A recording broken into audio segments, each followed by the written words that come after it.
मनोवृत्ति और प्रत्यक्षीकरण से आप क्या समझते हैं? सेमेस्टर 1 स्वच्छ भारत का ये बहुत ही ज़्यादा इंपॉर्टेंट सवाल है, जिसे मैं आपको एक आसान नोट्स के साथ समझाऊंगा। अगर मेरे इस नोट्स को आप अपने एग्जाम में हूबहू लिख लेते हैं तो आपको फुल में फुल मार्क्स जरूर मिलेगा। चलिए दोस्तों, आंसर को डिस्कस करते हैं। मनोवृत्ति का अर्थ ही होता है मन की वृत्ति अर्थात सोच। मतलब मन का जो हमारा सोच होता है, जो हम लोग सोचते हैं, उसे ही तो मनोवृत्ति कहते हैं। मनोवृत्ति हमारी मानसिक सोच को स्पष्ट करती है।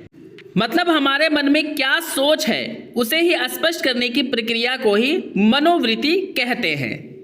यह हमारे सोचने या महसूस करने को भी कहा जा सकता है। मतलब सीधा सा है दोस्तों, जो हम लोग सोचते हैं या जो महसूस भी करते हैं उसे भी हम लोग मनोवृत्ति कह सकते हैं।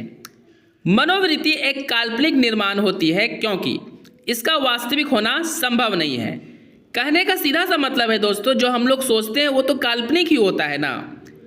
वो जो हम लोग सोचते हैं वैसा तो होता नहीं है। जब हम लोग करते हैं उस काम को तो वो वास्तविक होता है, लेकिन सोच तो हमेशा काल्पनिक ही होता है। जैसे कि हम लोग कुछ भी सोच लेते हैं कि हम ये बन जाएंगे, वो बन जाएंगे, हम ये कर लेंगे, लेकिन ये सारा चीज़ क्या होता है दोस्तों?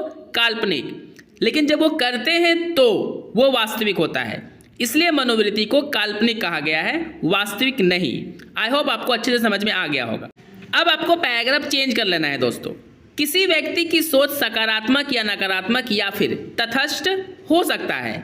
मतलब दोस्तों, हम लोग जो होते हैं, यानी हम लोग मानव जो हैं, या तो सही सोच सकते हैं या गलत सोच सकते हैं, या फिर सही और गलत दोनों के बीच का सोच सकते हैं। ऐसा हम लोग सोच सकते हैं। ये आप भी जरूर महसूस करते होंगे कि कोई व्यक्ति होता है जो हमेशा पॉजिटिव सोचता है, कोई नेगेटिव सोचता है, और कोई न्यूट्रल होता है दोस्तों। व्यक्ति जैसा सोचता है उसी के अनुसार वह बोलता है। बिल्कुल आप ये महसूस किए हो कि आप बोलने से पहले सोचते हैं और जो सोचते हैं वही बोलते हैं, जिससे सभी को एक दूसरे की सोच का पता चलता है।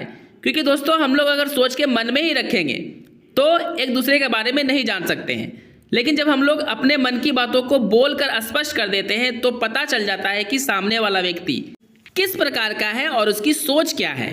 हम सभी लोगों के पास सही और आदर्श सोचने का विकल्प होता है, इसलिए हमें हमेशा सही सोचना चाहिए, जिससे हमारा देश एक आदर्श और स्वच्छ भारत हो सके।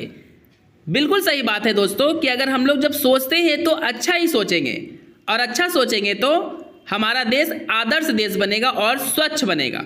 स्वच्छ इसलिए बनेगा दोस्तों क्योंकि हम लोग गलत सोचते हैं, इसलिए ना अपने कूड़े कचड़े को बाहर सड़क पे फेंक देते हैं या कहीं और फेंक देते हैं। लेकिन अच्छा सोचेंगे तो क्या करेंगे? कूड़े कचड़े को एक जगह इकट्ठा करेंगे ताकि ये जो कचड़े होते हैं इधर उधर ना फैले। तो ये सारा हमारे सोच पे ही निर्भर करता है। आई होप आपको अच्छे से समझ में आ रहा होगा कि मनोवृत्ति आखिर होती क्या है। दोस्तों, अगर आपको अच्छे से समझ में आ रहा है तो कमेंट करके जरूर बताएं और चैनल को सब्सक्राइब करके जरूर जुड़ जाए मेरे चैनल के साथ, ताकि आपको इसी तरह का सिंपल नोट्स मेरे चैनल पे मिल सके, और अपने दोस्त को भी शेयर करके उसकी हेल्प करें। चलिए अब हम लोग डिस्कस करते हैं प्रत्यक्षीकरण का। प्रत्यक्षीकरण का अर्थ ही होता है वैसा ज्ञान जो अर्थपूर्ण हो, मतलब जिसका कोई मीनिंग हो। बिना मीनिंग के ज्ञान को हम लोग प्रत्यक्षीकरण नहीं कर सकते हैं। सही रूप से जब ज्ञान हमें मिलता है तो इसे ही प्रत्यक्षीकरण कहते हैं। मतलब वैसा ज्ञान जो हमें सही तरीके से मिलता है, जिसका कोई मतलब होता है। बिना मतलब के ज्ञान को हम लोग प्रत्यक्षीकरण नहीं कहेंगे। उदाहरण के लिए दोस्तों, जिस प्रकार अभी आप मेरा वीडियो देख रहे हैं तो इससे आपको ज्ञान मिल रहा है, आपके प्रॉब्लम्स को सॉल्व किया जा रहा है इस वीडियो के द्वारा, तो ये प्रत्यक्षीकरण हो गया, क्योंकि इसका जो अर्थ है वो अर्थपूर्ण है, बेअर्थ नहीं है, बेकार नहीं है। दूसरे शब्दों में ऐसा भी कहा जा सकता है कि मानसिक रूप से सही ज्ञान प्राप्त करने की प्रक्रिया को प्रत्यक्षीकरण कहते हैं। मतलब जिस ज्ञान को हम लोग अपने दिमाग को लगाकर, यानी पूरे सही मन से प्राप्त करते हैं, जिससे हमारा जीवन सक्सेस होता है, हमारे जीवन का विकास होता है, उसे ही प्रत्यक्षीकरण कहते हैं। प्रत्यक्षीकरण का अर्थ हमारी धारणा होती है। मतलब जो हम लोग सोचते हैं, जो हम लोग मान लेते हैं, वही तो प्रत्यक्षीकरण होती है। हमारी धारणा पर ही यह निर्भर करती है कि हम एक सुखी जीवन जिएंगे या दुखी जीवन। मतलब सीधा सा है दोस्तों, हमारी सोच पर हमारे जीवन का सुख और दुख निर्भर करता है। मान लिए कि हमारा जीवन बहुत अच्छा है और उसके अनुसार हम लोग काम करेंगे तो जीवन सुखी होगा, और मान लेंगे कि हमारा जीवन दुखों से भरा है, कुछ भी कर ले हमारा जीवन सुखों से नहीं भर सकता, तो जीवन बिल्कुल भी दुखमय होगा ही होगा दोस्तों। सुखी जीवन जीने के लिए हमारी धारणा सकारात्मक होनी चाहिए, क्योंकि सकारात्मक धारणा खुशी प्रदान करती है। बिल्कुल सही बात है दोस्तों, क्योंकि अगर हम लोग सही सोचेंगे, किसी का बुरा नहीं चाहेंगे, तो हमारा भी बुरा नहीं होगा और हमेशा हम लोग जीवन को पॉजिटिव वे में जिएंगे, मतलब सकारात्मक रूप से जिएंगे, तो हमारा जीवन खुशियों से भर ही जाएगा। लेकिन हमेशा सोचेंगे कि मेरे साथ बुरा होने वाला है, वो मेरा बुरा करने वाला है, मतलब हमेशा नेगेटिव थॉट्स आएगा कि मेरे जीवन का कोई लक्ष्य ही नहीं है, तो फिर जीवन तो हमारा दुख से भरेगा ही भरेगा दोस्तों। तो इसलिए हमें हमेशा सकारात्मक सोच रखनी चाहिए ताकि हमारा जीवन खुशियों से भर जाए। धारणा एक ऐसी दृष्टिकोण होती है जो लोगों को दुनिया ठीक उसी प्रकार दिखाती है जैसी उनकी धारणा होती है। मतलब दोस्तों, जैसा आपका सोच होगा, दुनिया भी आपके लिए बिल्कुल वैसा ही होगा और वैसा ही दिखेगा। ये बात बिल्कुल आप भी महसूस किए होंगे अपने जीवन में।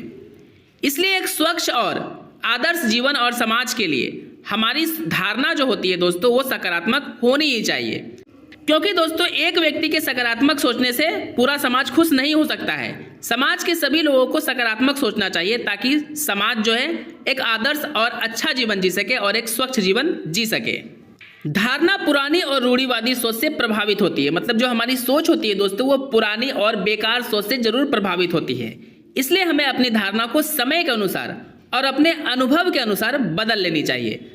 मतलब दोस्तों, जो समय चल रहा है उसी के अनुसार हमें अपनी सोच भी यानी धारणा भी रखनी चाहिए। अगर हमारी सोच पुरानी होगी तो फिर हमारा कल्याण नहीं होगा, यानी हम एक अच्छा जीवन नहीं जी पाएंगे। ऐसा करके ही हम लोग स्वच्छ भारत अभियान के सभी लक्ष्य को प्राप्त कर सकते हैं। मतलब सकारात्मक सोचकर ही हम लोग जो गांधी जी का स्वच्छ भारत अभियान का जो सपना था उसे पूरा कर सकते हैं, उसे प्राप्त कर सकते हैं। दोस्तों, आपको एक लास्ट पैराग्राफ चेंज करना है। संक्षेप में हम कह सकते हैं कि मनोवृत्ति और प्रत्यक्षीकरण दोनों ही हमारी सोच पर निर्भर करती है, क्योंकि ये दोनों ही हमारे सोच पर निर्भर करता है। मतलब जो हम सोचते हैं उसी पर निर्भर करता है। इसलिए हमें हमेशा नेगेटिव नहीं पॉजिटिव सोचना चाहिए।